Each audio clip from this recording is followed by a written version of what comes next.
Overtired. So tired. Overtired. Hello, everybody. This is the Overtired podcast. I'm Jeff Severns Guntzel. I'm here with Christina Warren. Hi, Christina. Hello. And I'm here with, we are here with our guest, Bryan Guffey, frequent guest, Bryan Guffey. Hi, Bryan. Hello, hello, hello.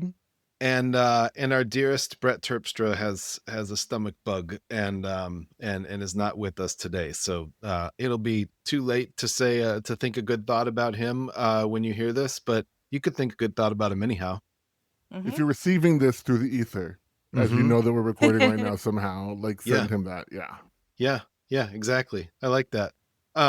Bryan, I have to ask you a question before we get started. I don't actually know how you came to know either whether it was Christina or Brett or which came first or anything. Oh, yeah, absolutely. So I think it was probably Christina first, and it was because we both are into a cappella. Mm-hmm. Yes. Whoa, really? That's amazing. Like the nylons? Thank you. Deep cut. Deep cut. I mean, the nylons plus all like contemporary a cappella. So I actually, for a decent period of my life, did a lot of coaching and teaching of high school and college a cappella groups. Also judged Real Life Pitch Perfect. Yep. Wow, yeah. And was in. I think Christina posted about something about a cappella, and I was like, oh my gosh! And I was already following Christina, and I was like, wait, we both love a cappella. This is amazing. It's also how I got to know Casey Liss. Was in the same conversation actually. Yes. Whoa. Right. Because it's this weird microcosm thing. And the thing is like what people need to know about me, and I'm pretty sure this was before or around the same time, but it was definitely before like Pitch Perfect was like a whole huge thing, right? Yeah. So because like I've been into collegiate a cappella for like a ridiculously embarrassing amount of time. Yeah. And I don't have the talent or like the connections like Bryan does, but it's just been one of those like weird like I'll tell people about this, but I'm not going to make this a whole thing sort of things. Yeah, because they're going to go, oh, the nylons. Yeah, or they're going to go, oh, Pitch Perfect. Pitch Perfect. And I'm like, yeah, but see, the thing is, like I could talk to you about how like the reason that movie worked is because the guy who did all the acapella stuff was like the godfather of like modern collegiate acapella, and so it actually sounded good, and they got girls from like actual like college like award-winning acapella things to be the background players as well as casting girls who actually could sing. I was like, no, that works, but okay, I'm saying too much. Like this is It's what's really funny is the number of people that you know of who were in college a cappella groups, but most people don't. John Legend was in the college a cappella group. Mm-hmm. Of course he was. I mean, that completely tracks, you know, like Sarah Bareilles. Yeah. But then a bunch of other like actors, like, but it is this thing that it was up until Pitch Perfect, and really, honestly, even now, Christina's right. It's so nerdy, but like not computer nerdy, right? It's arts nerdy. In other words, not making lots of money nerdy, right? It is like theater kids, except most of them know they will never actually be able to like even achieve of some level of like fame after that, right? It's like at least with theater kids, like you have the people who are like have like the Rachel Berry syndrome who are like, oh, well, I could like make it. And it's like with a cappella, you do have like your one-offs, like your John Legends and people like that. But like, you know, usually even then it's going to be like used as like, not like, oh, I did theater in high school and now I'm an actor and it makes sense. They're going to be like, you want to know something funny? I was in like dealing with the Beelzebubs, right? It's like, that's like the sort of like, there are like three, there are basically three American a cappella groups that have ever had any real commercial success. Pentatonics. Yep, number one biggest. Home Free. It's straight actually. Well, and then Straight No Chaser is like right up yes. there. They're like really totally. close. Well, yeah, it was Straight No Chaser because they were in college and then they went from college into pro, right? Right. Isn't that how that how that worked? Yeah. Yeah, and the group that still existed like changed its name. They had to change their name because there was like a legal thing. Yeah.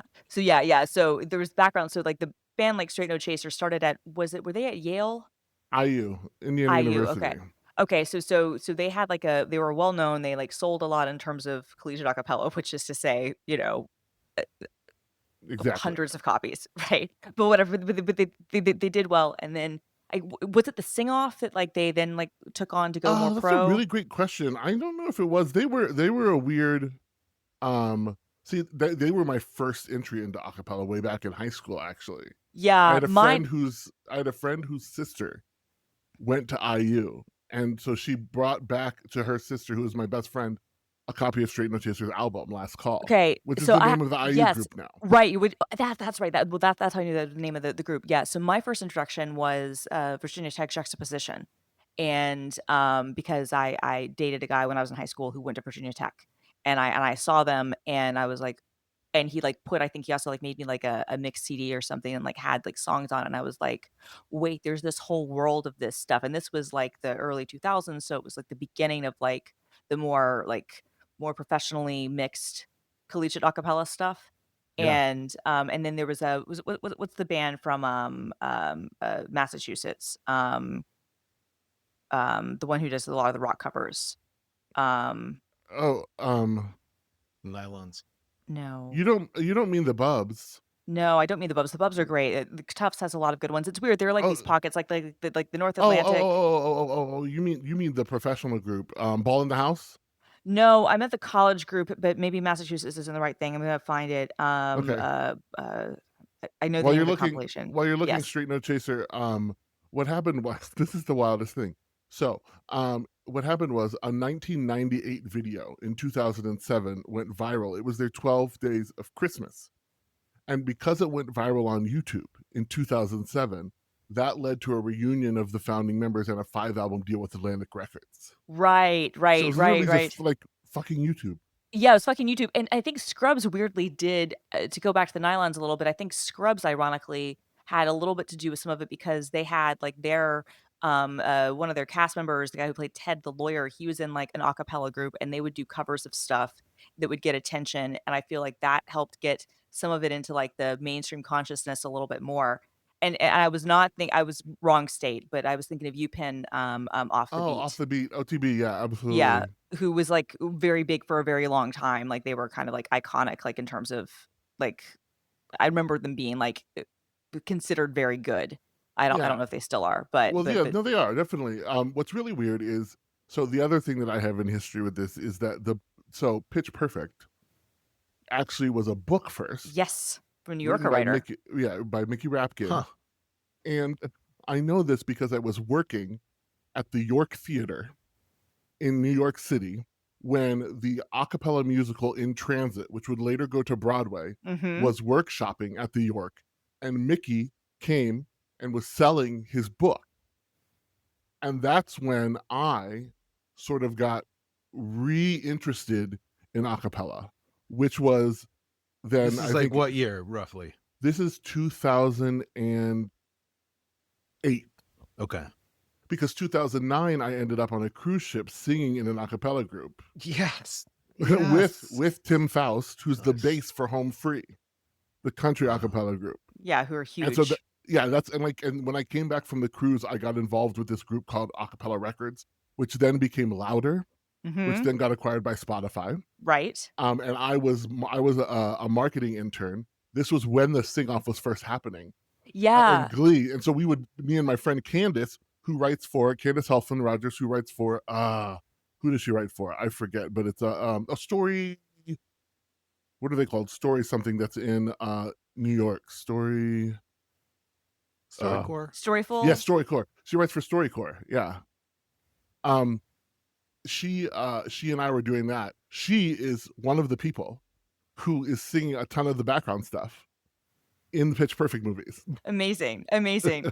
So it's No, just a that's really so small fun. community. Well, I didn't realize that you worked at Acapella Records and Louder because I remember that whole thing because again, I'm like the weirdo who would like buy like the digital copies of stuff from the Yes. from the kids from the colleges because I like some of the pro stuff fine too, but like the collegiate stuff has always been some of my favorites for whatever reason. Yep. Although the high school stuff has started to get really good. It's In a way. insane. And then I lived in Ohio for a long time, which is like the hotbed of high school a cappella. Right, right. Well, okay, so funny story because you know who this is. You might even like know him. You know JD Frizzell? Of course I know JD Frizzell. Okay, so I went to like elementary and middle school with him. What? I've taught several times at his festival. Yeah, yeah. So That's I haven't talked to him so in funny. a million years. Oh, One But Voice, one of the best yeah, high school groups ever. I know. Well, it was one of those funny things because like when I realized that he was like into that stuff, I was like, Oh my god, because like we were like sort of frenemies because we were both like into computers and stuff. Of And course, like that we were makes both like sense. we were both like in the gifted program, and like we were sort of frenemies, and like it's just very funny that I was like, oh, this very niche, very nerdy hobby that I'm into, this guy that like I like knew as a child is like one of like the big players in the high school a cappella It's scene. true. Yeah. Well, the other thing is the part of the Ohio thing is I'm forgetting the name, but Brody McDonald's group from Kettering, 11th Hour, was on the first season of the Sing Off. And I spent and part of one of the ways I got back in after I moved to Ohio, I did a lot of stuff starting more was my great aunt died a little before this happened. This was a while ago. And she left me and my brother like 20K each. And of course, I'm not good with money. So what did I do is I took about $5,000 of that. And I had just started judging for the ICCA and ICHSA. And the first thing I did was at Centerville High School. And so then I donated to Forte was running a Kickstarter at the time Oh yeah, yeah, yeah. for one of their albums, and I gave far too much money, but that got me that basically gave me I then was co-producer on their next 3 albums and did a bunch of coaching and working and traveling with the group. Amazing. I And never knew any of now this about you. This is so amazing.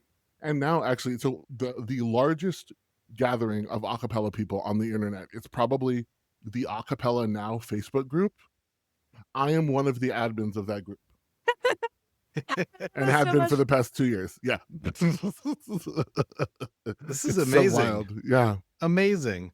I did not know this about you, Christina. I don't even know you that well, Bryan, so this is new to me, not surprisingly.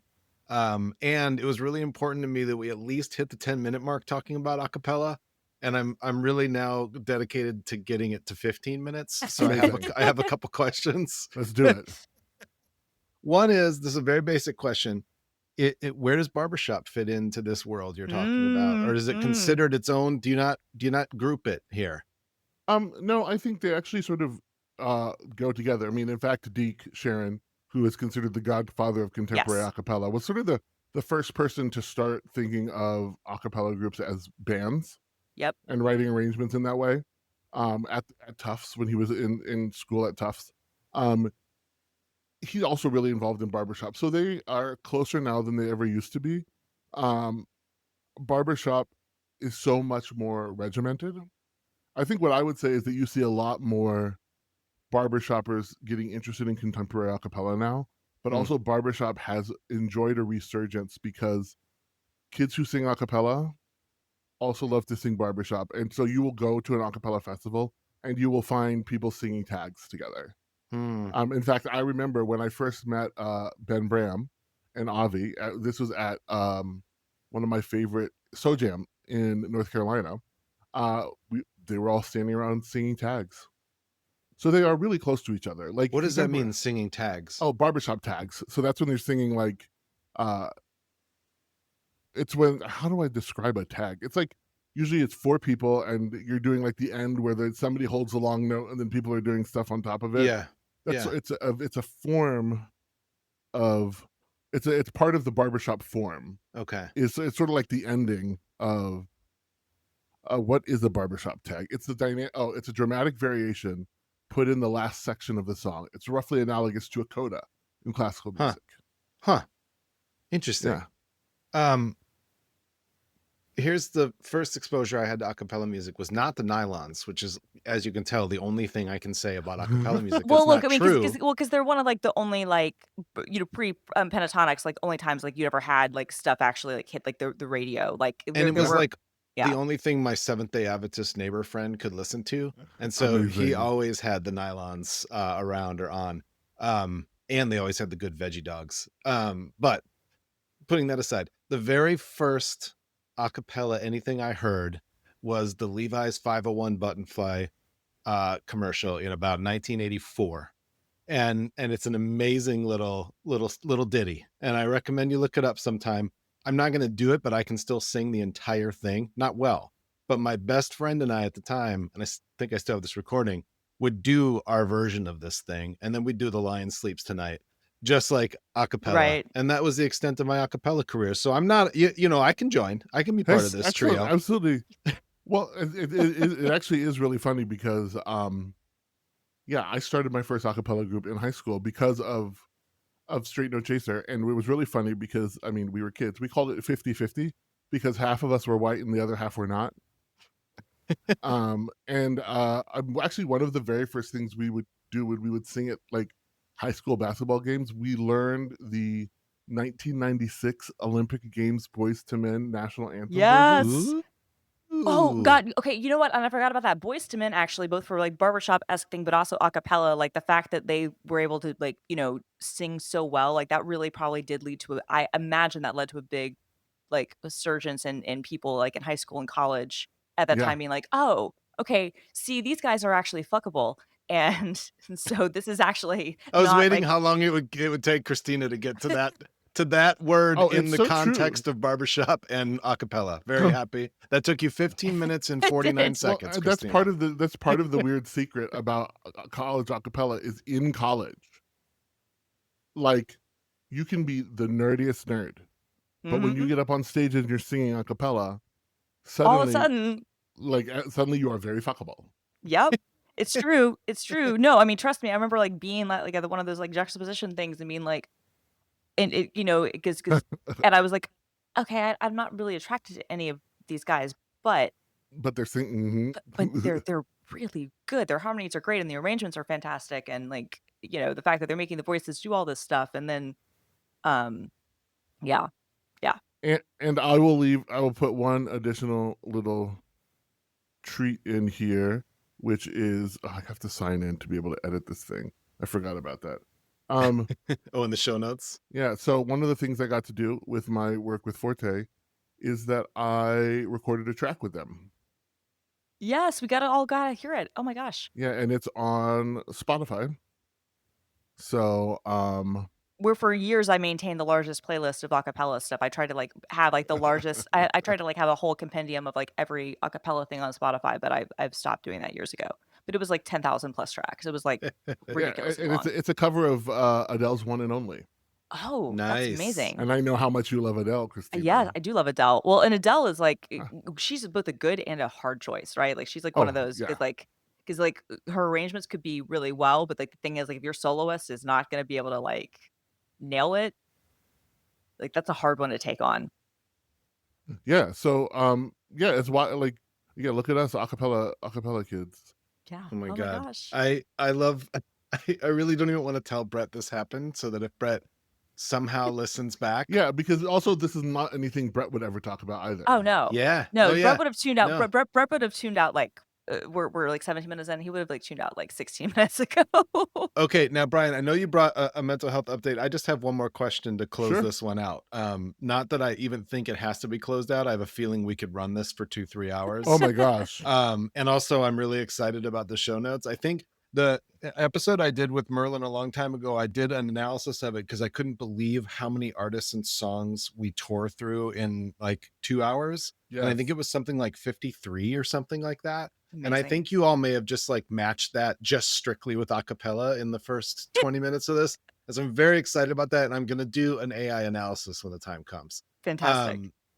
Bryan, okay, you did acapella on a cruise ship. And so I have to, I mean, I have a million questions, but I'm just going to ask you to tell us one story that might Oh my help gosh. us to understand what it is like in a way we would not intuit to be in an a cappella group on a cruise ship, or just to be a performer on a cruise ship in general. Sure, absolutely. So first of all, I have to say that I was like the most lucky person in the world is that I didn't like go on Carnival or any of those. I worked on Crystal Cruises, which Okay. is the only 6-star cruise line in existence. They recently like went bankrupt, but then got bought again. They used to be owned by NHK, Okay. What's NHK? the Japanese shipping. Oh, right, of course. Um, So it's just shipping containers? Well, they had Great also reverb. really small luxury ships. Like I worked the 2009 World Cruise. It's 108 days, LA to LA around the Pacific Rim. Understand that you could not get on that cruise for less than $50K for the whole Whoa. cruise. And that was an inside cabin. Right. Yeah. This is like the MHC cruise that I took my mom on in Yacht Club was great, but like that was cheap.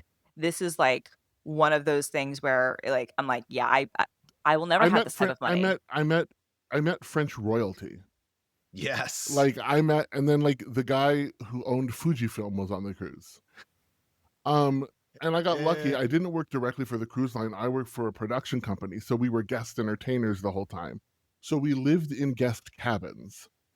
And on top of that, this was 2009, so just post the crash, which meant that there were not as many people on there, which means we all had our Right. own cabins.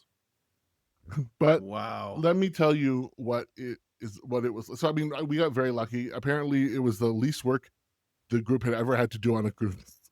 But some of the really hilarious and interesting things that happen include, you have to be nice to some of the worst people. Mm-hmm. Like truly nice to some of the worst people. Also, you they would everything. It was very, very fancy. So you're never wearing anything less than like khakis and a polo. And they did have black tie nights twice, like formal nights. We would host karaoke those nights, and they would give us an open tab to ostensibly get the guests drunk to perform karaoke. You were like karaoke escorts? Yeah, basically. Oh my gosh. Well, and not only was I a karaoke, I mean, I was never an actual escort, but I will tell you, you're not supposed to sleep with the guests, and I definitely did sleep with somebody from BMW, who apparently all of my colleagues said he looked like Sissy Spacek, which is even funnier.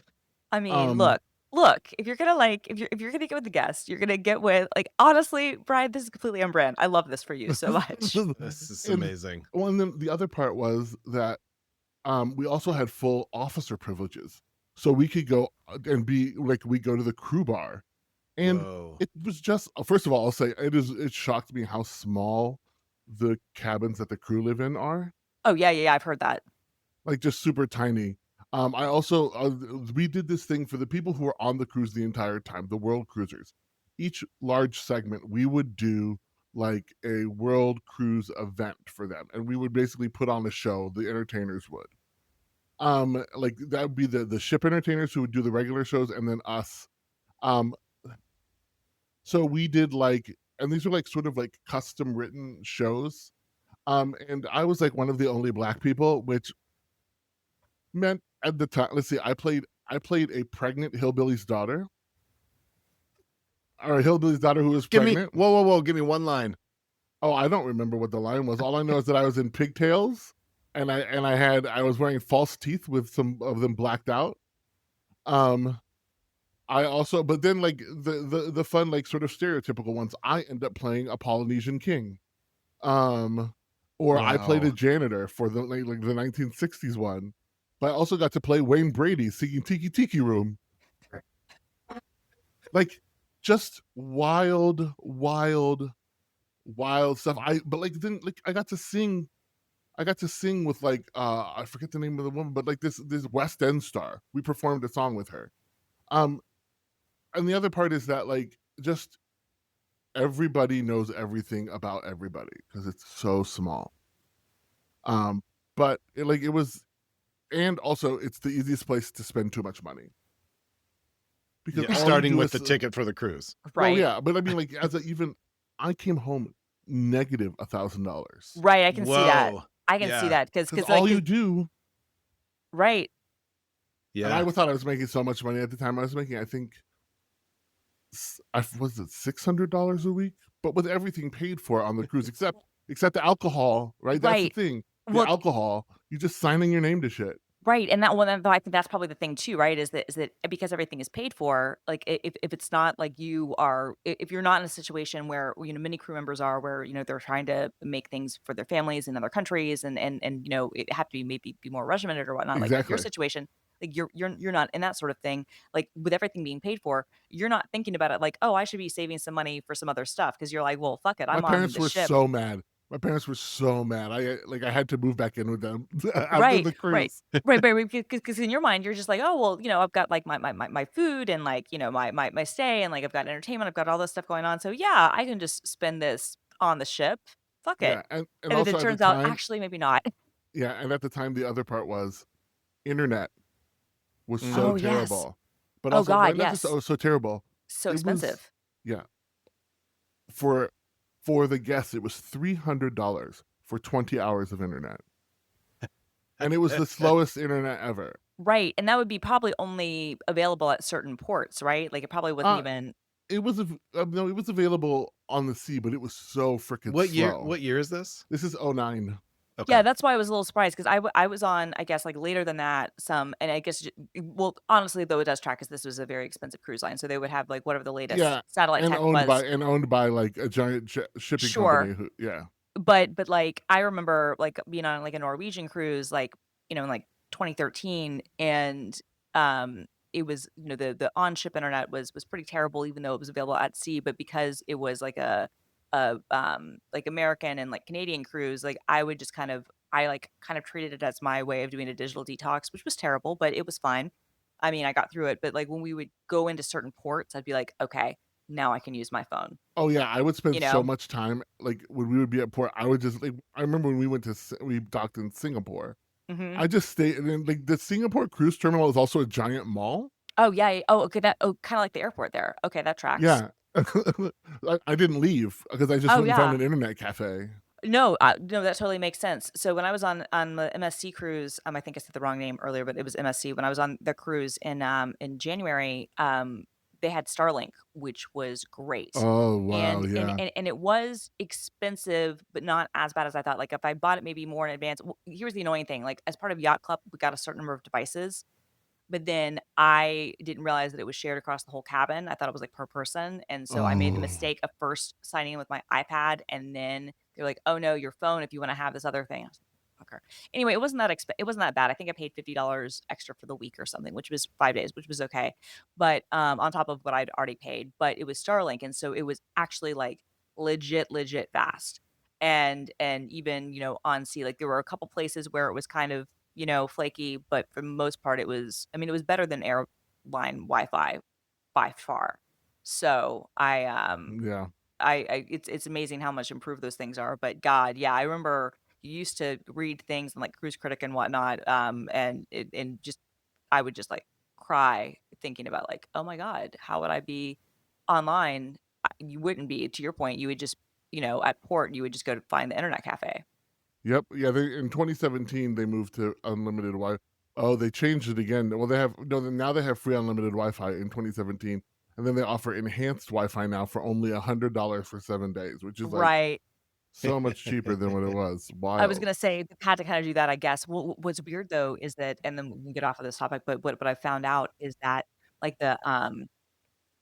I guess what a lot of people were realizing was that depending on where you are kind of on sea, like, there might be, satellites or not satellites, but I guess, like, wireless, towers that they might be able to ping to, Mhm. and so people, I guess, weren't buying internet packages on some cruises, especially if they're at ports where you're still technically, like, maybe in, like, a coverage area, like, especially, like, if you're not, like, in the middle of the sea where there's nothing. And so what people would do 2 things. First, people started bringing their own Starlinks on the ships. And Oh. and now that has become a thing where they will, like, search your luggage I and they'll was be like, gonna "That's not ask. allowed."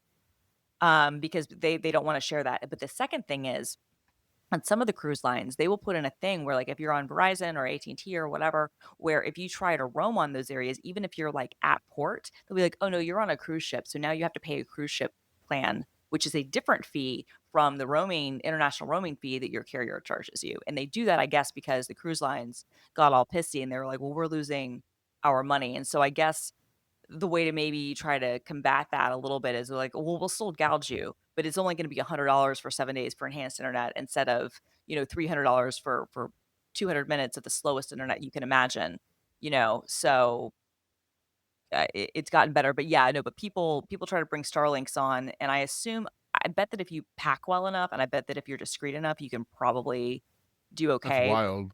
But I found this out when I went down the cruise YouTube rabbit hole when I was, like, preparing to take mine at the last minute, and I, like, saw all these people who were doing stupid shit on cruise ships, and I was like, "Okay, first of all, rule number 1 of any of these things is don't post about it on the freaking internet. Don't put it on TikTok, don't put it on YouTube. Like, if you found a good scam that works, you might be able to, like, hide it if it's in Reddit or, like, a forum or whatever, because people don't always see that stuff, but don't freaking record it because you're just gonna let everybody know what you're doing." And sure enough, there would be people who'd be like, "Yep, the captain or the ship or whatever, they saw my Starlink thing, and they came to my room and took it down." I'm like, Well, that's because you fucking live logged it.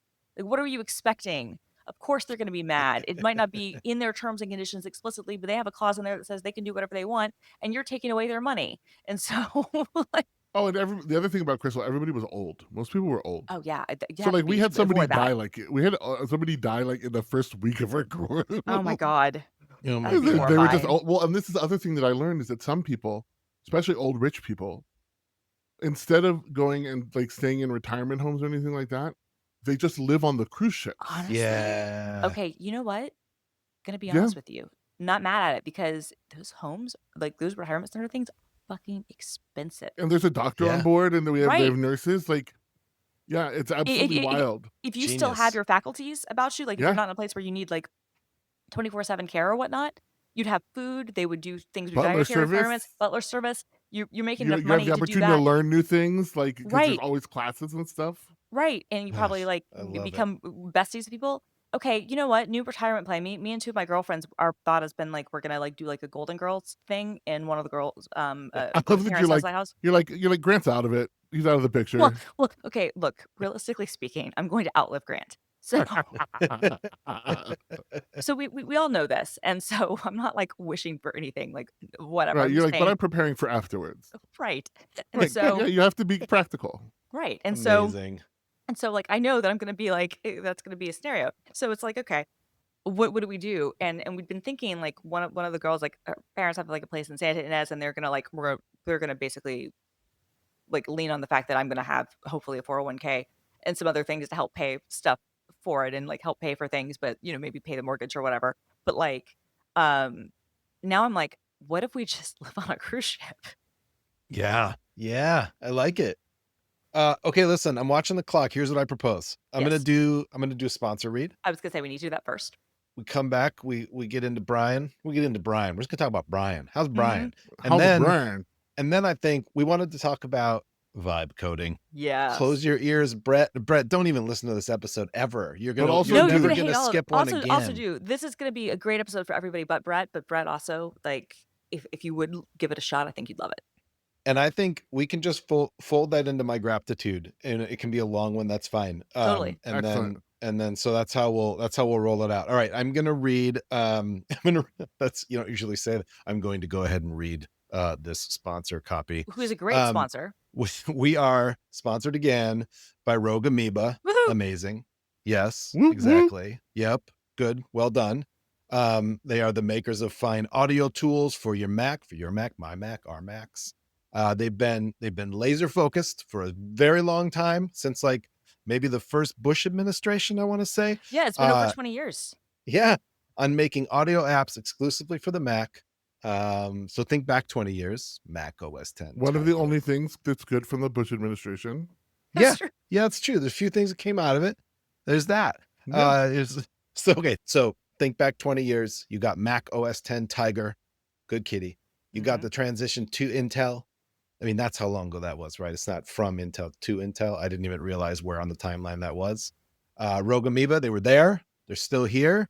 They've spent the last year working on great updates to their apps, making it easier than ever to get started. That's important because if you go back a few years, if you remember this thing going back, not only did you need like an admin password to install their apps, which like, all right, that's fine. But you also had to like restart your Mac into recovery mode. It was such a thing. I remember that because I remember getting like one at a time when I would do like a clean install. Yep. And I was just like, oh my God, now I'm entering the Rogue Amoeba phase. That's all. That's done. That's over. Nowadays. And to be clear, that was not their fault. That was Apple's fault, but they were able to work with Apple and get an entitlement so that they were able to overcome this. Very important point. Thank you for catching me in that. So now these days you can download the app, give a little permission, flip a little switch, and you're rolling. And so, one thing you could do for simple recording, you can use Piezo. That's an adorable app. For more power and automation, you can use Audio Hijack, which I'm sure we all use and have used forever. Audio Hijack is amazing. You can pair that up with Loopback, and then you can route your love audio. a loopback. Come You on. love a good Loopback? Come I on. love a good loopback. Let's do it. Come on, Loopback. Lets you route audio and apply effects to your microphone. We should be doing that now for calls and streaming. And you can check out SoundSource. I actually love sound source Oh for yeah, so complete good. audio control from your menu bar. You can take different apps and give them volume levels, which is insane. I mean, that's like the least of what you can do with sound source. So you can learn more about all of Rogue Amoeba's software at macaudio.com/overtired. That's macaudio.com/overtired. Listeners of Overtired, that's you, can save 20% off any purchase through the end of May with the coupon code Overtired. Just head to macaudio.com/overtired and enter the code Overtired at checkout. Right? Don't get into the line where there's a human. That's not the kind of checkout you're going to be doing. You're going to be doing your own little personal automated checkout. You're going to enter the code Overtired.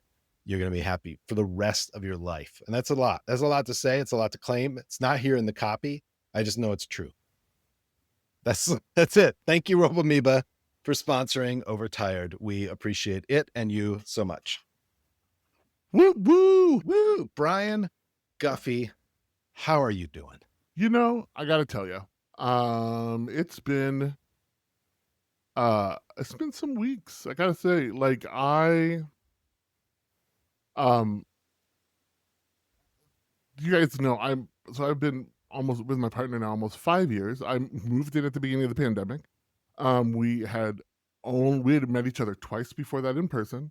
We were fraternity brothers, and then we spent almost every single day in the same house together at the same time.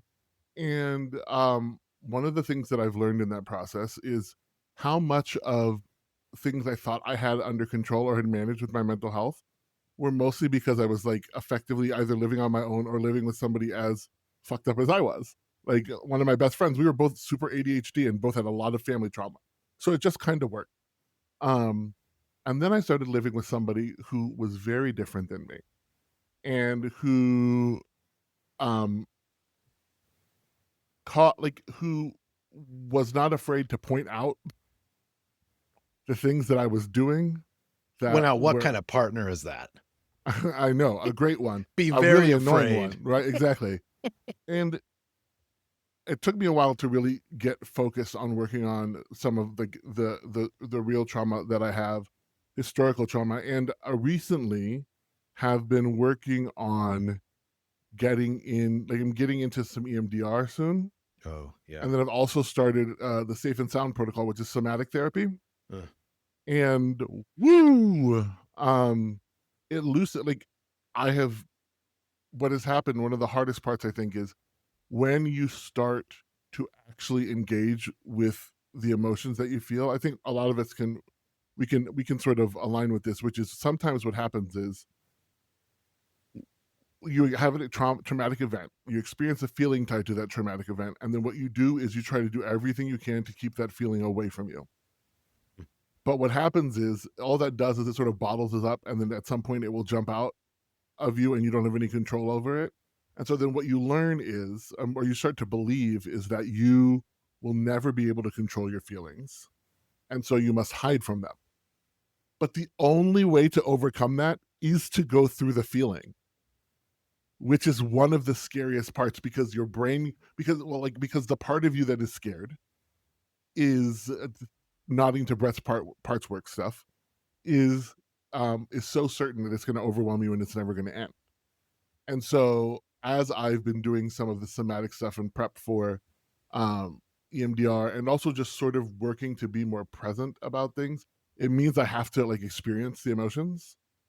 And so I've just found myself, I'm like a lot more reactive than normal, even as I'm like working through things, right? Like the worst part about this, especially for those of us who are used to getting in trouble for being too much, is that you have to be okay with being too much to get through to the other side.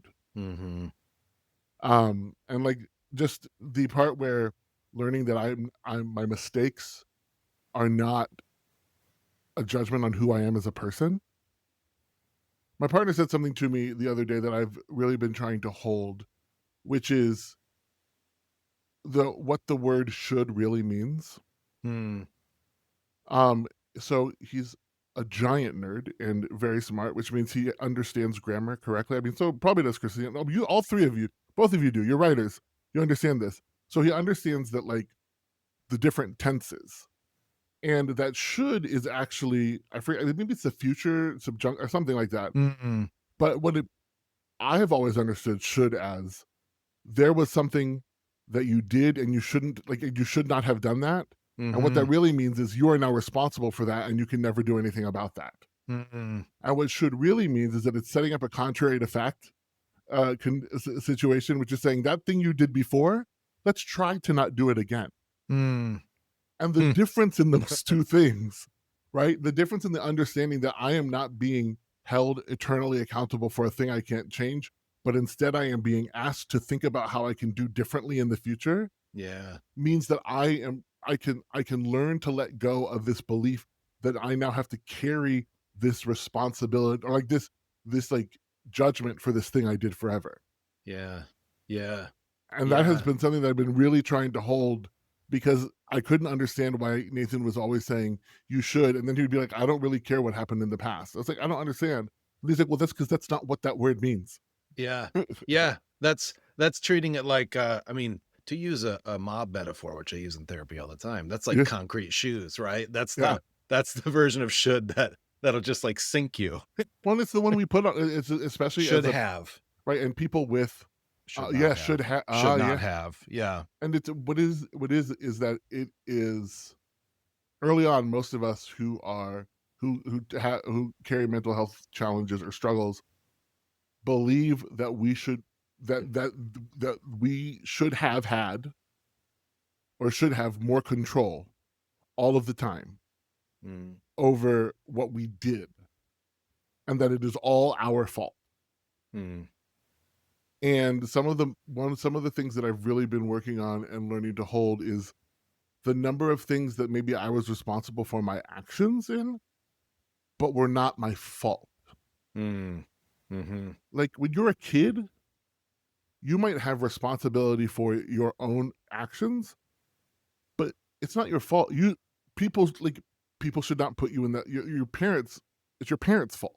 They allowed you to be in situations that you didn't know better from. Yeah. Those sort of things. And like really beginning to understand that, because of course, for most of us, where's all of our trauma in our childhood? A lot of it, you know? So that has been, it's a lot. There's a lot of like having to be vulnerable and let go of the reaction, because I get caught up in defensiveness so quickly, you know, and then I like stop hearing anything. And it's been trying to remember, and then thinking that like I have to just push through it instead of being like, I am angry right now and I need to go away until I can actually think clearly, and then I can come back and have this conversation with you.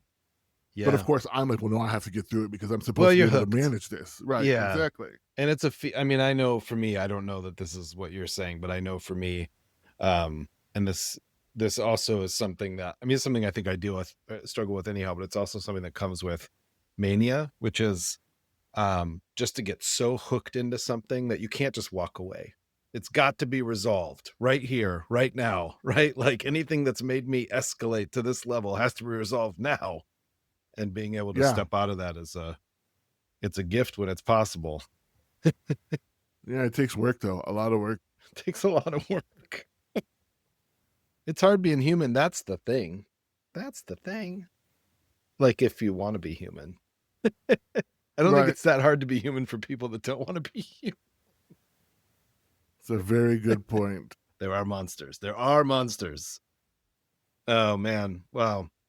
I appreciate that. I like that. That should thing is great. It's great shit. Yeah, it really is. It really made me think about the way I think about all of this stuff now. Yeah. It's amazing the weight a single word can have. Fucking brains. Fucking brains. I know. Who needs them? Not me. I look at my goddamn cats all day long because I work from home, stressed out, worried about something. I go look and they're sleeping in the same place, like snuggling that they were, 3 hours ago. I want that. So I wish you could switch into that mode where you don't even have an idea of what it is you should be doing. Yeah. Oh my gosh, right. That ability to actually relax. Yeah, to truly relax. Yeah. I was I'll reading take about it. we put so much on ourselves that we this is the other part, like learning. I've been stepping down from several different nonprofits that I was on the board of, which is so painful for me to do, even though I was totally not living up to what I needed to do in the first place. Yeah. Because I have to give myself the space to actually have a list of things that I can accomplish. Yeah. Because otherwise I'm constantly feeling like I'm not doing enough, and then I can't Yep. relax. Yep. Should. Yep, exactly. Oh, that's amazing. That's amazing. I appreciate that. Of course. Very much appreciate that. What is our transition into vibe coding? Well, I will. Well, I Well, I mean, mean, go on, Christina, Brian. how are you? Oh, well, yeah, no, I mean, so I've been vibe coding. No, I'm doing okay. I was just in Atlanta visiting my family for my nephew's birthday and doing a little bit of early Mother's Day stuff. This is how we can transition into vibe coding because I don't have a Perfect. huge update for it. I usually like to come for Mother's Day, and sometimes it's usually around the time of my nephew's birthday, but this year I had to kind of leave right, kind of ahead of Mother's Day because Google I/O is going to be on the 20th and 21st, and I have to be in San Jose on the 16th for that. And so it was just one of those things where I was like, I can't, I need to be back to get I had to work actually, and then fly out for that. So and why is that relevant to vibe coding? Because you guys, there's going to be a ton of generative AI stuff Yeah. at Google I/O. Gemini is going to be there in full blast. So Yeah. and it's a great model to vibe code with. Just saying. What if from now on, whenever we're talking about how we're doing, we just have to say at some point, and how is that relevant to vibe coding? That's I like that a lot. but it's actually funny because I am actually working right now on some things, maybe to do some video stuff around this area. So anyway, nothing to really share on that yet, but yeah. So I'm doing Awesome. fine. I'm doing fine. I got to see my nephew, got to see my parents, and now I'm really excited to talk about AI at work because that actually is my whole job. So It's a whole thing. yeah. So that does take up a big part of my mental health thought Yeah. space. Yeah. Yeah. Work, man. I do different projects in my work and different clients, and two of the potential projects I would have had or kind of potential income have been impacted by federal cuts, whatever. And thank God one large-ish project came through, so that even though all of my little projects have ended, which were sort of how I pieced together my income, I managed just at the last minute to get the one that I need. That the best advice I got when I thought I was going into freelance journalism was from a freelancer that had been doing it forever, which is you need to find the thing. She had said 30%, but it's probably higher. You need to find the thing that's going to be 30% of your income, and then you piece together the rest. And even as a person who has a regular job in the kind of work I do, I have to make sure I have the thing that can be 40 or 50% of my income. Otherwise, when I lose those little projects or when they end, I'm just completely screwed. Anyhow, what does that have to do with vibe coding? No, but it's just, that is my little check-in, which is that I have a little relief because it seems like I'm covered for at least the rest of this year, which is great because three of my projects, not only three projects that I have loved the most, but also the three projects that altogether helped me to hit the salary I need to hit every year just to stay at the basic level I've been at for 10 years. They all ended. And so it's both sad because I loved the work so much and scary because I lose that money. So the fact that something landed in the last couple of weeks is a huge relief. And it actually was something that it was dependent on a federal grant. And so, but the federal grant was like a will it or won't it situation for 3 weeks. And it became it will. And so it is still tied in with this insanity, but not as bad as it is for some people. Anyway, what does that have to do with vibe coding? Let's talk about vibe coding. Here's the thing, everybody, before we started recording, I put down as my gratitude bolt.new, the vibe. I hate the term vibe coding. I'm just going to put that out there at the beginning. But I engage, and so I will use the term. What Mm-hmm. were you gonna say, Brian? Well, it's amazing because one of the things I think is super fascinating about the term is it's already undergoing we have to debate what it is. Right. When it was Yes. literally a shit post on Twitter from like the Oh, creator who really? is it's an incredibly smart guy, Andrej Karpathy, who like was like early Oh at yeah. Tesla and Oh, OpenAI, and right. like he's like an actual fucking genius, and he's done great YouTube videos. Like if you want to actually learn how LLMs work and getting into that kind of stuff, like he's actually working on an education AI startup right now. Really brilliant guy, and he just kind of coined the term in February to be like, I'm calling this vibe coding, where I'm just kind of going into Cursor and just kind of letting it do stuff for me, and then just letting it fly, and then going from there. Yeah. And then people kind of it took off, and then people have started to your point, kind of ascribe different definitions of what it is and what it means than like it was ever intended for. And there are multiple books in the works. There's one from O'Reilly about vibe coding. There's one from Wow. Wiley that are all like Wow. already in the works. So I'm like, you Wait, the guys, O'Reilly thing is real? I thought it was yes. I thought it was a prank. No, Oh, no, that's it too looks like it is. funny. No, it's real. No, the prank one was that somebody made one with like Ralph Wiggum, and it was like, I can vibe code, and it's Oh, like very yeah. funny. But no, there's O'Reilly is doing a real vibe coding book. They already have the outline, and then I think Wiley is doing one too, and it's ridiculous. It's Yeah, Wow. absolutely. This is AI. Yeah. Speaking of vibe coding and using building tools with AI code, like AI generate code, and sometimes just letting the AI do a lot of the work for you.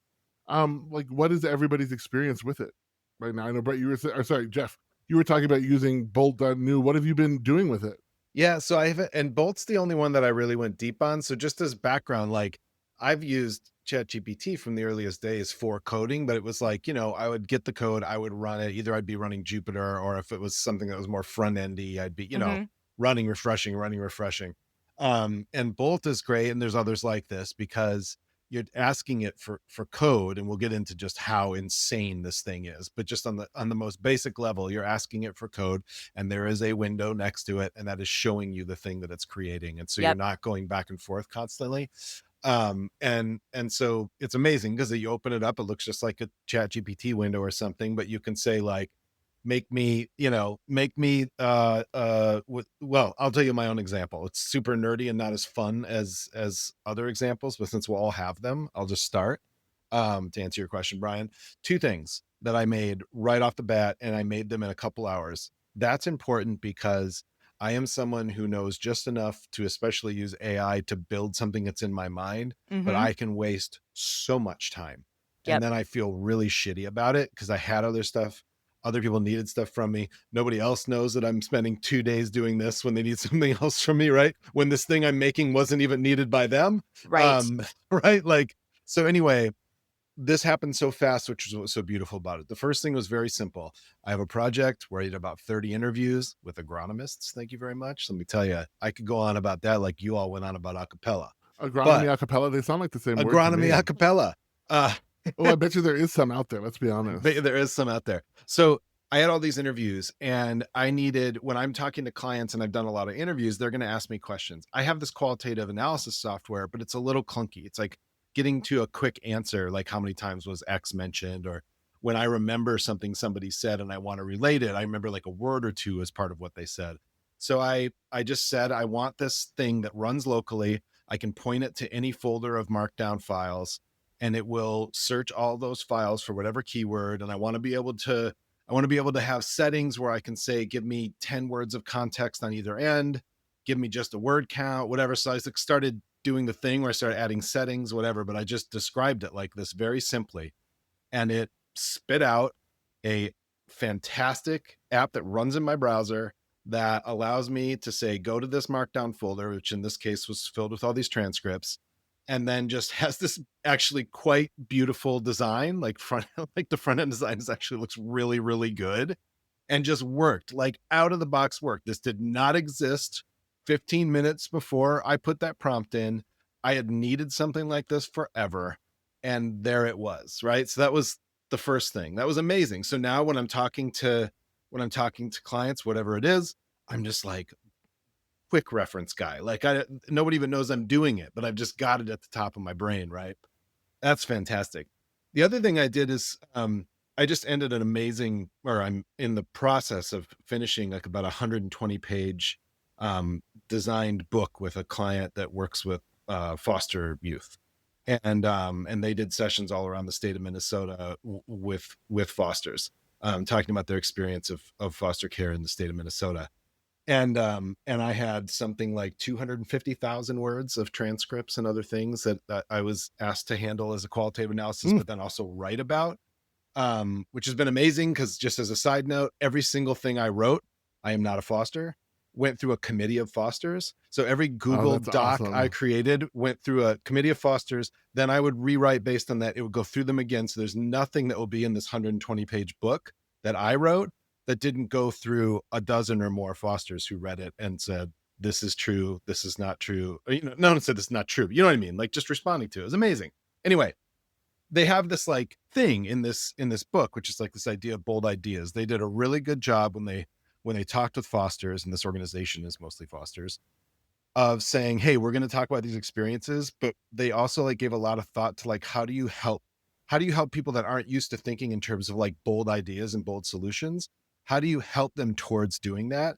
They already know what is needed. But if you just say to them, give me a bold idea, to a person that's never done that or is young, whatever, you can get kind of stuck on it. So they had this whole they had this whole piece of all these sessions where they talked about what a reality was and then what is a bold idea, right? My job was to sort of extract all these bold ideas, and in some cases sort of merge a few into one paragraph, whatever it was. So this report's great. It's designed beautifully. There's tons of spaciousness, so it's not overwhelming.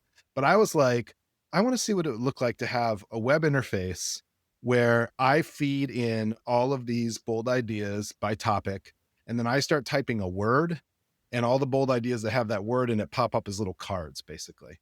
And I didn't think cards, it thought cards. I just told it the basics of what I wanted, and suddenly I had this amazing, again, just like running in my browser, like showing me things in a way that I'm now going to just like pitch to them. I'm just going to like hand this over to them and be like, hey, if you want to hire someone now that really does this, I think this is a really effective thing for you to have. And that was amazing. And it took 20 minutes and there was the proof of concept. So I am so into this. I had to stop myself because then I started having ideas like I'm watching the NBA playoffs, but I don't have a deep history in NBA playoffs. It's like, I want to be able to type the name of a player and get these 5 things about them, right? And then it's tying into APIs, and so fantastic. So Yeah, let's freaking amazing. take turns. Let's take turns. Who wants to go next? Christina, you tell me what you're doing. Also, I'm really interested in what you're doing because you are with one of us, probably out of the 3 of us, that has the most experience actually writing code as a. None of us are developers, which is the coolest part. Well, I was gonna say none of us are, right? Like I like you guys, like I'm enough to like look, I'm really good at making demos, right? And I can walk through demo code, but like you never want my stuff in production ever. Because that's not why you hire me, right? Like you hire me for other reasons, and I can do product management, and I can do community stuff, and I can help get people excited. I can give do a great workshop. But like you really don't want me to be like sitting in the trenches and committing my code to production. That said, like I also have frequent itches of things that I want to build and I want to do. And what I love about tools like Bolt, I think Bolt is a great one. It's one of the first ones I've used, and we'll talk about some of the other tools too, because Bryan, I think you have more experience using some of the things that are out there than some of us do. But I play around with all the various AI models. And disclosure, I do work at Google DeepMind, but opinions are my own, and I feel like it's an important and necessary part of my job to be up to date on how things work across the ecosystem, frankly. And even if it wasn't, like I'm an enthusiast, so I would be doing that stuff anyway. I haven't used Lovable. I have used VO before, which is for cells. GitHub has one called GitHub Spark that is still like in preview. It's part of their next project, which is a little more limited in some ways, but is really cool and has some cool ideas. And I know that there are obviously you can do vibe coding like things in applications like Cursor and Visual Studio Code and Windsurf, and you can also do things in AI Studio, which is for people who haven't played around with Gemini. It's a kind of a more advanced Gemini interface, but it's still approachable for other people, and there's a canvas mode where you can get some code output and stuff that way. But to your point, what I like about Bolt and some of these others is that, like you said, like you don't have to do the thing with Cursor and some other stuff where you need to have like the web server set up and you need to like install your packages and have like your npm setup. Because let's be honest, almost all of these things are JavaScript based. You can vibe code in other ways too, but JavaScript is where this is really, at least in my experience so far, um, like for me, like probably the most tangibly like immediate and useful for building little projects. Yeah, you can give it a prompt, you can see what it looks like, and then you can very easily deploy either on a hosted service or on your own thing. Some of the stuff that I've done is like, so I'm in a signal chat with a bunch of friends, and there are, I don't know, 20, 25 of us. But probably, like most signal group chats, and yes, that is a reference to the, beep, beep, beep, beep, boop, boop, to the national security stuff. There are people who like lurk more than other things, but a lot of us have similar tastes in media. And so I wanted to kind of build like a thing that was like, well, let's build a recommendation kind of tracker of like what TV shows and movies people like. Oh yes, And okay. so Yeah. this is a way where basically we can enter in what shows we like, who recommended it, people can upvote it. But then what's great with vibe coding is I was like, well, wouldn't it be cool, if we used, AI to kind of show some similar shows based on these things. And so, and you could use, any kind of provider for this, but like I'm like, okay, but I don't know how to use like various like the movie database, API key and whatnot. And Mhm. so I just, Mhm. can go in and kind of outline, I want to have a way for people to be able to submit recommended TV shows, who it's from, have upvote and downvote, and then use AI to suggest similar shows. If you like that, you might like this, using the movie database API. And I was able to get like something very workable, right? I did have to Yeah. make some modifications and stuff, but it was very workable. One of the things I really love it for is I wish I had more time to do front end stuff, but like a lot of times, especially because JavaScript is a beast, like it's become this whole huge thing. And so, you're somebody like me who, again, I can do enough to kind of, get myself in trouble, but I don't necessarily want to spend time with all the different frameworks and all the other stuff. You can basically build something and go, okay, style this to look like this. Okay, well, Mhm. no, we'll center this. We'll no add this feature, right? And Yep. it's going to go in and do it. Now, the code under the hood might be a little bit messy, and you might have way more React components than you need. But you know what? It was gonna be messy for me anyway, and I don't Yeah, really yeah. care about how perfect this is. Like, again, I'm not trying to put this into production, but I am trying to, like, build something that for me might get my job done, or accomplish a task, or be a fun toy, and then maybe that gets me excited about doing other stuff, right? So I feel like Yeah.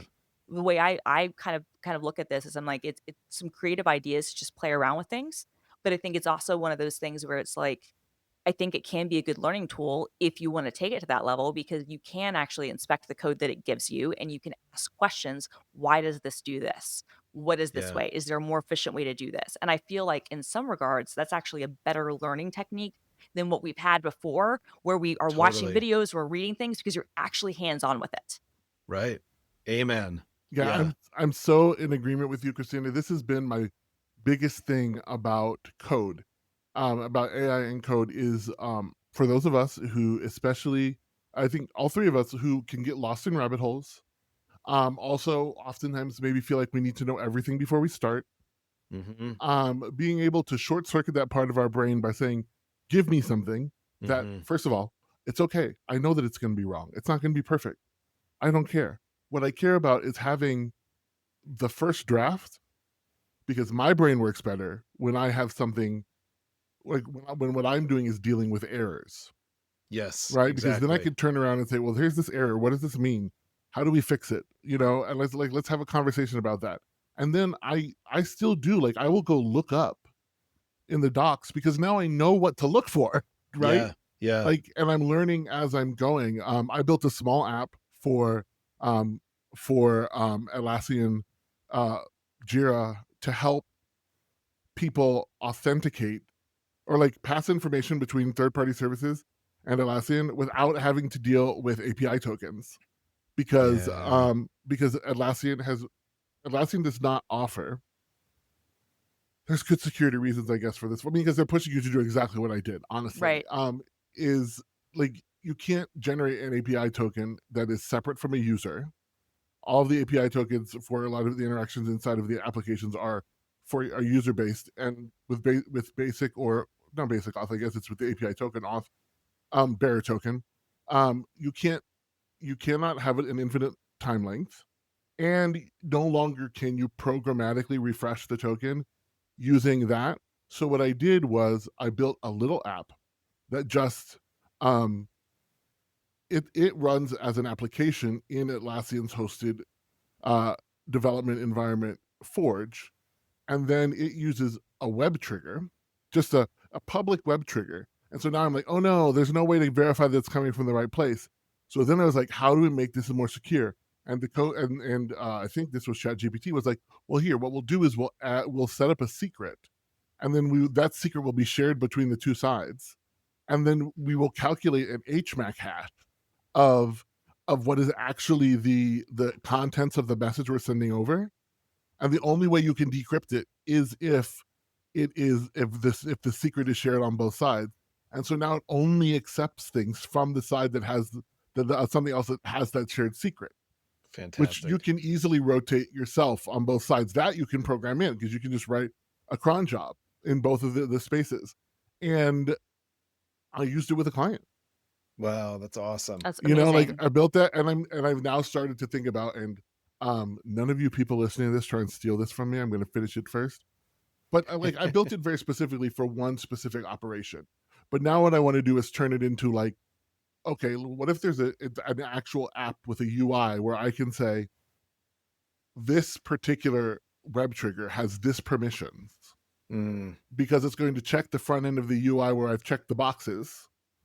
And then people can do this for when they're trying to build these integrations, and they don't have to deal with like the limitation of these manual API tokens. Like, it is API tokens, but it's a more graceful way to do it. Yeah. Well, and can we talk about an amazing feature of Bolt? And again, I haven't used the others yet, although I intend to soon. I mean, I didn't even tell you about my Bolt stuff. Oh yeah, because that's not even the Bolt stuff. No, this was just like, it was a Bolt. Okay, how many of you? We all use these stupid meeting poll sites, right? Mm-hmm. Yeah. And the thing that you can never do well on any of these meeting poll sites is say, we need to have a regular recurring meeting, like once every 3 weeks. And I don't need you to I don't want to pick dates. But what I want people to understand is that, like, it will start on a certain date, and it will recur on this time schedule. So tell me when you're when you're free. Mm-hmm. If it's every 3 weeks on a Tuesday at 8 starting next week. Yeah. So I built, again, I think it took 3 chats with Bolt. And I had a website that is right there. I haven't given it a domain name yet, but that is a little app that I built called Meet Time. While we were on the call, before the call, there was Go ahead, and then I'm going to tell you the experience that's amazing about Bolt of just calling up your site here. Go ahead. Yeah. First of all, it looks like on the call, I added authentication and user profiles. Jesus. By connecting Supabase. Yeah. And I have a whole site now that I can use for people for this specific type of recurring meeting that I've never been able to find anything for. And what's beautiful is, so the thing I was going to say, which you alluded to, is that you open it up and it looks like something you'd be paying $100 a month for. Exactly. It looks like something that has like enterprise prices, right?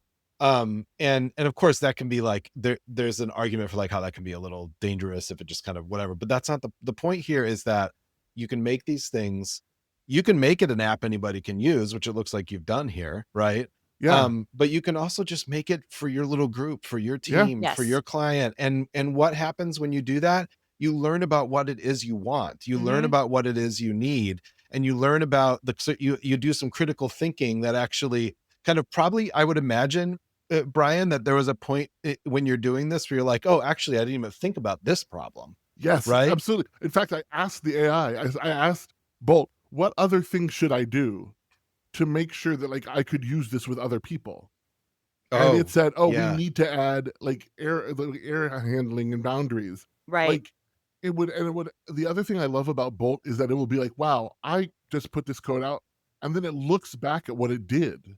Yeah. And it says, oh, I found errors. We need to fix these errors in the thing that I did. Right. That thing is so cool, is that I can have that conversation with it. And then the other part that I will do is, because I can connect this to GitHub, really easily, and it's pushed over there. Yep. Is that then You I can can log in through GitHub. Yeah. right, but I can also clone the Because you can repository also down to clone Yes. and clone it they down to my computer, and then I can use Claude Code or one of the other like terminal based ones and say, yep. hey, why don't you write can you write documentation for this code for me so that I can Yeah. understand it? Like Mhm. write a walkthrough for somebody who needs to understand how this works. Right. Right. Yeah, and that's amazing. And I really this is going to sound so I don't know, but I actually mean it. There's something that takes me back to my punk rock days. When it's like I can make a magazine, I can make a Yes. zine, I can make a Well, record, right? Like well, that look. feels so liberating. Well, look, let's be honest with ourselves, right? Like, I think that for a lot of us, like one of the biggest, I mean, I can only speak for myself here, but I think this is true for a lot of people, and I think for probably all three of us to a certain extent on this thing, like part of the appeal of the web was that, right? Was that like I can Yeah. make my own zine, I can make my own website, I can have my own space, right? And what's Yeah. happened is, and I had a discussion about this with Manton Reese Mm. a couple of years ago for the Microblog Summit, and I talked about how like the process of building a website had gotten harder and more complex over the Oh my years. God, yes. And then we almost lived in like these two worlds where it's like you could do like the things like the Wix or the Squarespace or whatever, which kind of do some stuff, but then at that point it doesn't really even feel like you're kind of doing your own thing. Yeah. Or you have to learn like frameworks that have frameworks, right? Because meta frameworks are a thing, and you have to have all these other skills, and then you have to figure out hosting and all this stuff, and so the Or you're process of just just writing HTML and you feel like old. right. Yeah. And Yeah. so you just, you the process of like setting up a blog, setting up a website, 20 years ago was a lot more simple than it is now.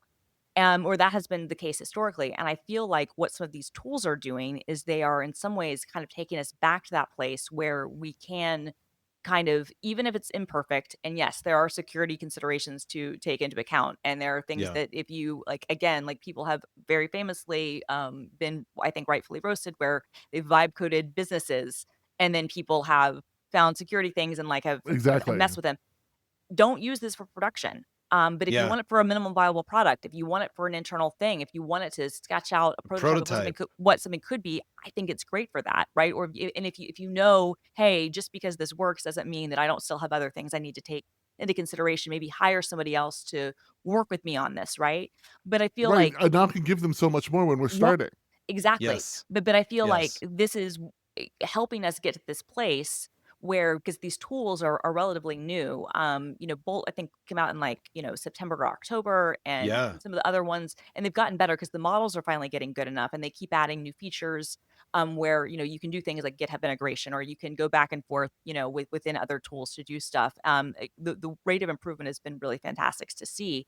But I think that what it could unlock like potentially, what we all love is like making it more possible for people to build their own things without just using like a cookie cutter WordPress template, right? And there's Yeah. nothing wrong with doing that, but it's like sometimes you want something more custom for yourself and the complexities of where things have, gone on the web, let alone other programming languages have become a point that a lot of people don't even want to try. And I feel like this is a good way of I don't know, just unlocking some of that for people. And then also, I think for people who really know what they're doing, I think they can have really a lot of fun with it and then go like, okay, well, this saved me a lot of time. Now let me go back and audit this myself and see what I need to add or improve or, if there were changes that I would make.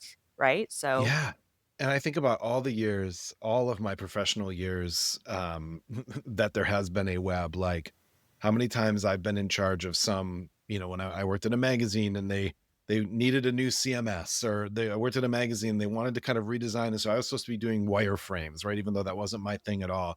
Like, or I needed a tool and I needed to hire a developer. I did this with Brett, but like so much time is so much money is spent just trying to articulate the thing in a way that catching up to like what is the best way to articulate to someone who's going to then go off and do the work, right? Like that can be like a really inefficient process, and it's very rare, and it's a privilege to have the kind of money to hire someone like Brett like I did on one project. right. But like if I were doing this again, it wouldn't replace a Brett Terpstra. If I had No. money, I would always hire Brett Terpstra, but like it would allow me to create the prototype and then be like, Brett, here's what I'm thinking. And then you'd have Magic Brett being like, cool, yes, and right. Like, Right. and now all of a sudden that you're able to like leverage this thing so that not only are you still doing the work, not only is there still a programmer involved, but like you're able to do something so much like that comes from the creativity of the person who's saying, I need this thing, but then can get bigger faster and more effective faster. I'm just like, it's so exciting to me, this stuff. I know, it has been for a long time, but like,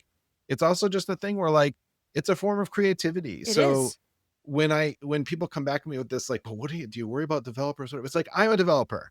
And I in my job, I'm not a developer. I'm not Brett Terpstra, but in my job, I develop ideas. I come up with ideas. I need a creative outlet for them, and I develop it. And this tool, I happen to be a nerd, which Right. means I like to do Which means that you like it. through. Yeah. Well, for the last really long period of time, there's been this whole kind of talk about like citizen developer, which I always felt was sort of Hmm.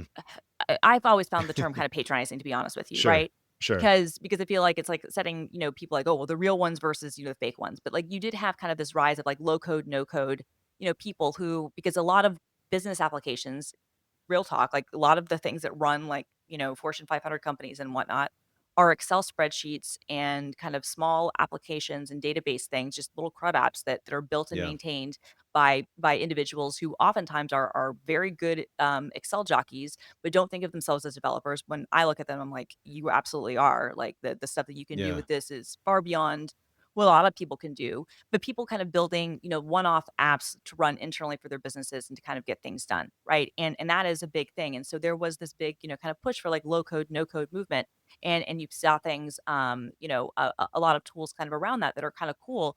But we were kind of at a precipice where, because generative AI and the models weren't a thing and weren't really integrated into those ways, I think that there was kind of like a limit of where you could go with power apps and things like that. But now I think we are actually at the place where, yeah, I don't want people to lose jobs, but at the same time, the requirements and the amount of people, the amount of apps that need to be built is not going to go away. If anything, it's going to Yeah. increase. And if anything, if you look at it, it's like, okay, if you lower the barrier to entry, and if you don't have to have the CS degree and you don't have to have all the experience, but you can build something that can work for your own purposes, again, not deployed to be used by, outside people necessarily, not, to have like, you still need to go through security processes and all that. I'm adding caveats so that people who listen don't like scream and yell at Yeah. me. All of the Yeah. caveats are there. If Yeah. you yell at us, we're going to tell you to be quiet. Right. Yeah. But what I'm saying though is I'm that taking the Merlin move. if you This yell is Yes, the at I us, Merlin appreciate move. that. I I can't appreciate that. hear you yelling at me. You can yell some more right now. I still can't hear you. All right. But I was just saying though, like, but I think that these are tools now are finally getting to a place where you can actually start to have that quote unquote like citizen developer thing, right? Because Yeah. the whole point of that whole movement, and this was well in place well before AI, was to empower people. Because what we've looked at, and I know it feels weird because job markets are contracting all over the place, but there were way more people who wanted, programmers, developers than there were people who could do it. And Yeah. I think that it's exciting to be like, okay, well, what if we reframe what that means and maybe how much you need? And to your point, yeah, you can still hire a Brett, but he's going to be able to come into it with a bigger head start and be able to accomplish more because you were able to show this is what I wanted. And Yeah. if there might be circumstances where I don't need to always call someone, but I could do something else. And then when I do need to call someone in for, a real thing, like I can really make it count, versus not even trying to get anything done because you're like, well, I don't have budget for this. I don't, because Yeah. you're going to have budget anyway. So if you might as well now get something out of it. Right. And how many more people will be able to start their own businesses Exactly. or explore those things? Like, I like one of the things. I mean, and again, first of all, the only reason we are talking about people losing their jobs is because we have the worst fucking social safety net ever. Like, it shouldn't be a problem if you don't work for a big company. You should be able to buy food and live in a house Mhm. and have like internet and TV and like all your healthcare taken care of. And because the thing is, I really believe this.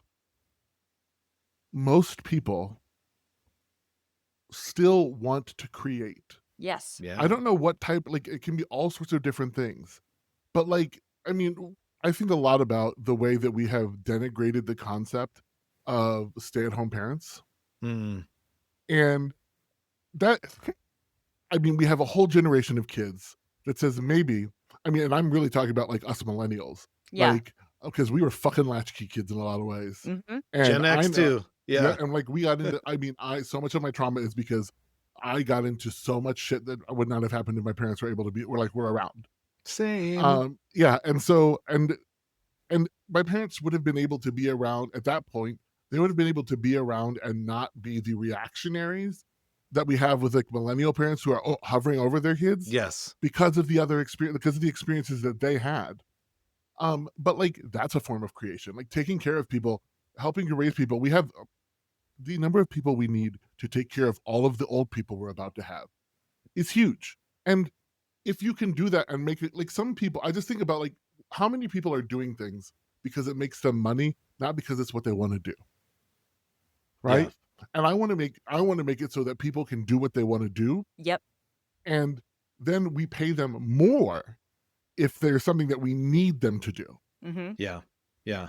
Because then lose your job. That's fine. You're still cool. You can go find what you want to do. And somebody will pay you even more if it's like, oh my God, we have this very important thing for national security. Well, now we have to pay you a lot of money because it's not like the country is short on money. It's just in certain people's pockets. Well, yeah, and I think too, like when I'm doing vibe coding, which again is just like an extension of the kind of stuff I've done forever. When I learned how to use Excel, I did all kinds of magical things when I was taught how to do them. But like I haven't internalized it, but I hear a little voice in the background when I'm making something myself that makes me feel a little bit like I'm hurting somebody. Yeah. And it's like, you know what? Fuck that. Like I'm using my brain. Yep. I'm using the unique sauce gross that is me. And I am creating this thing all by myself, efficiently, quickly. I'm not hurting anybody. I'm helping my client. I'm helping myself. Like I'm having fun. Yeah. But I hear that voice like you're hurting somebody. And I don't accept it. And I understand where it comes from. Yes. All right. Well, so since this is technically gratitude, and I know I got to cut it soon. And probably you do too. Let's go through y'all's gratitude. I did mine. Okay. Do you have one, Bryan? Yeah, I think I'm gonna go with all AI all the time this episode. It's granola. Yeah. Okay. What is granola? What is granola? I'm not familiar with this. Granola is it's one of the many like call recording apps. Okay. And the thing about granola is it is not like, so you, first of all, I do not have to deal with a meeting bot joining my call. I call those the creep. Oh, here's the creep. Yes. So granola runs on your computer. And so it's capturing your system audio. Oh, damn. Oh, that's so smart. Yes. Okay, I like this. Okay. And then what it does is, it'll take all of that, and then at the end, like it's listening, and then it will generate it has a default template. And this is where the cool thing of granola comes, is that granola has a bunch of different templates. So you can apply a template and say, this was a customer discovery. And then it will regenerate its notes based on the template that it has. And you can write custom templates for it. And it's just writing regular text. It's saying, this section I want, this is what I want in our output. And then you can chat directly with the meeting. You can see the whole transcript. You can very quickly create a link to share with people. You can also connect it to Slack, so you can very quickly share it to Slack. Nice. I mean, I have even been using this in my therapy sessions. Oh yeah, that's a great idea, actually. Oh, yes. Yeah, so that I can actually remember what the hell we talked about, because this is not a thing I ever do. And now, and it's the first time that I've really started to use these notes in a way. And then I'm going to do a bonus gratitude. The other one is the Limitless pendant. Okay. What's it called? The Limitless pendant. Okay. Yeah, I mean, I don't know where and this used to be Rewind, right? Wasn't that what it was? Yes, and they still have Rewind technically. But Limitless is, so they have an iOS app, and they have so they also do, they were the first company I saw that does this same on-device meeting recording. Right. So they have an app that will do the same sort of recording, but now they also have the pendant, which is shipped, which is the physical thing, so that you can wear it when you're having regular conversations in the world. And it has a light. You have to you can, right now you still have to ask people like, hey, is it okay if I record this? But then it captures all of this stuff in a life log. And then you can search it, and you can also, they built an API now, so you can take the conversations you've had and pull them out and use them in other places. Mm. And this I use, my partner and I, every day we have a 5:30 like sit down meeting where we just sort of touch base. It's like our version of a stand-up. Yeah. And now when he says things that I am supposed to remember, because this was my biggest problem, is that we will talk about things. And he's like, this is important. And then I'll be like, absolutely, it's important. And then my brain goes, cool. Yeah, it was important. I don't remember it anymore. Right. I now, again, I can reference, and like if he said this is important, I can ask and say, find all the places where Nathan said this is important. Yeah. And tell me I the love it. information about it. I think it's currently under my bed. So I have to find it again. Well, that's its own problem, though. They're working on pushing Find My integration in, which is great. Yeah. See, and it'll be interesting to see, and this is such a, not to get into a whole segue, but like, this is the sort of thing that like, I look at some of these pendants, because I haven't used Limitless, but I have used B, which is in the same space type of thing. And I'm like, okay, these things should ideally just be on your existing smartwatch. Like you're already wearing some of these things, like it should already, you know what I mean? And it'll be interesting to see if that sort of thing ever happens. Mm-hmm. Yeah, man, that's crazy. Definitely. It's awesome and terrifying and awesome and terrifying and awesome. Yeah. Okay, so my pick, my gratitude, AI Studio. If you do want to check out cool stuff with AI stuff, I will just give that a quick plug. I have a real one too, but AI.dev is actually a place you can go to that'll take you. This is Google's AI Studio. One of the nice things we've been doing with Gemini, especially with the preview versions, is that we have really robust free plans and tiers to get started to use so stuff. Cool. And there's a really high context all window. the time. I use Stream all the time. Awesome. I just like have it look at things and then we talk about it. Yeah, I mean, well, one of the things you can do is like you can give it like YouTube links and basically say, transcribe this for me, or what happened at 4 minutes in this video, or whatever, which is really interesting. And you can do other stuff too, but the context window on Gemini is really robust, which can be really useful in things like vibe coding, because it can you can give it a lot of input and it can give you output based on that, and that can in some ways you don't even necessarily have to work with RAG sort of stuff. You can just use the larger context window. So I will give the plug there. But the actual app that I want to talk about, and this was one that Michael Sai pointed out on his blog, and it is it's called Folder Preview. It's $2. It's in the Mac App Store. It is a quick look extension. Apple changed how quick look extensions worked a couple years ago, and then they started enforcing this new model. You can't use the old way that it worked for since back in Leopard. You can't use that anymore, and so now they have to be actually kind of applications, and they're part of the login process, and management is sort of a pain in the ass. But this is called Folder Preview. It's exactly what it sounds like. I feel like this should be built into Mac OS, but it's not. Yeah, it's $2. And this way you can, hit space on a folder and see what's inside the folder. It also works for zip and other archive types. And I found this earlier this week or last week, and I was like, actually, this is pretty great because that is one of my one of the things that there was a folder thing years and years ago for Quick Look that stopped existing, and then this one is works really well. So it does exactly what it says it does. You hit space and you see exactly what's inside your folder or inside your archive file. So big fan of that. And they have the company who makes it, AnyBox, they have some other Quick Look extensions too, including one for Markdown and some other things. But I did buy the Markdown one because even though there's some free and some other Markdown preview things, alternatives. Yeah, but they're aging, the free ones. And this one, I also bought it because again, it was $2, and I was like, fine, and it's pretty good. So anyway, that is that's my gratitude is any folder. I just bought that and the Markdown one. One thing I just wanted to call out, which is because I'm so excited. So are we all on Blue Sky? Yes. Yes, although I never go on. Oh, I love Blue Sky anymore. That's fair. I mean, it is literally just the libs being ridiculous. But it's it's not no reason like that. I just never get to it. I'm all TikTok. Let's just watch people on TikTok. TikTok is so good too. I was right before. But I am part of a group called North Sky. And North Sky is organization. We are a Canadian co-op. And the goal of North Sky is to create a We're basically creating using the AT protocol. We are taking the place that holds all your data, the personal data server, Mm-hmm.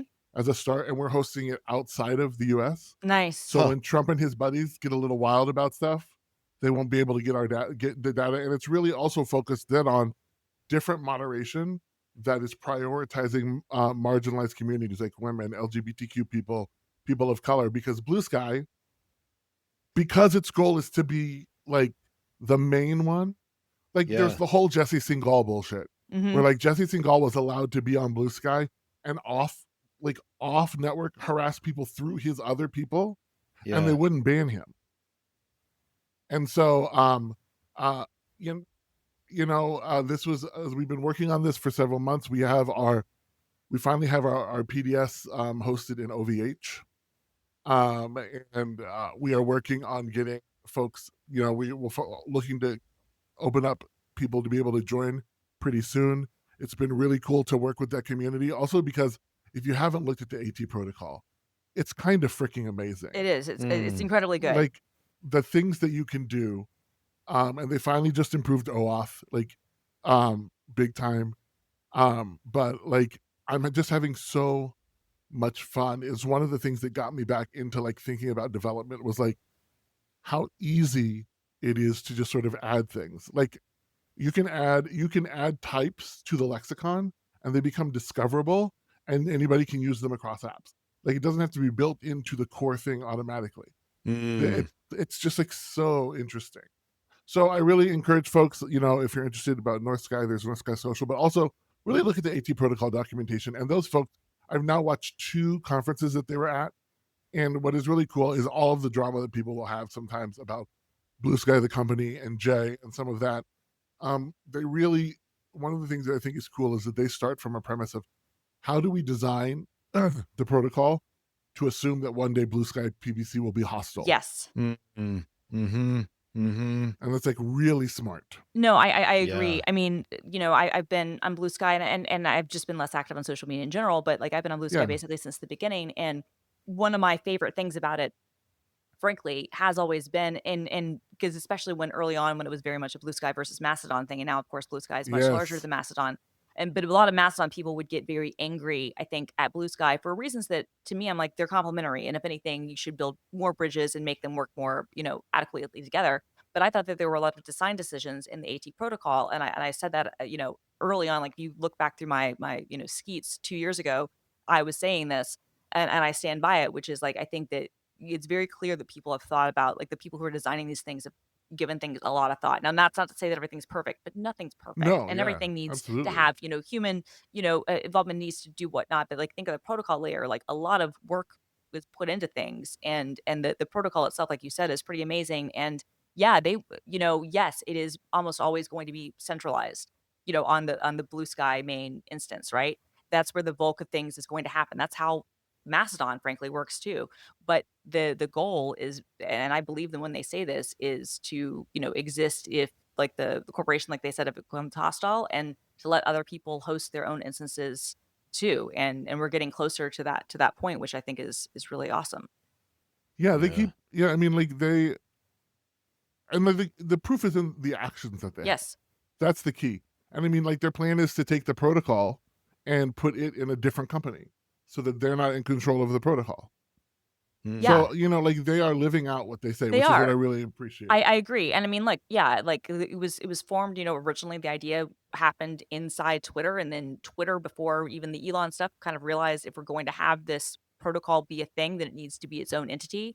And then obviously, the whole Twitter disaster happened. And so it had to become more of a social network as well to kind of survive. But yeah, I mean, I think that ultimately these things like in kind of a lot of the basis for, I think it was Mike Mesnick's paper, it was like protocols, not platforms or something like that, like informed how they designed the AT protocol and some of the ideas around Blue Sky, which I still think are really valuable. And so I'm glad that you're part of, another,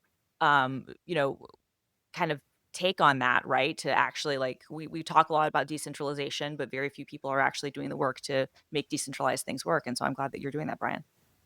Yeah, it's Yeah. really, yeah, and I'm like, it means that I get to work with like people like Rudy, aka Black Sky, Yeah. which is like the biggest thing on top of Blue Sky right now. Yes, which it really is. neat. Yes, yeah, Black Sky is fantastic. So that's awesome.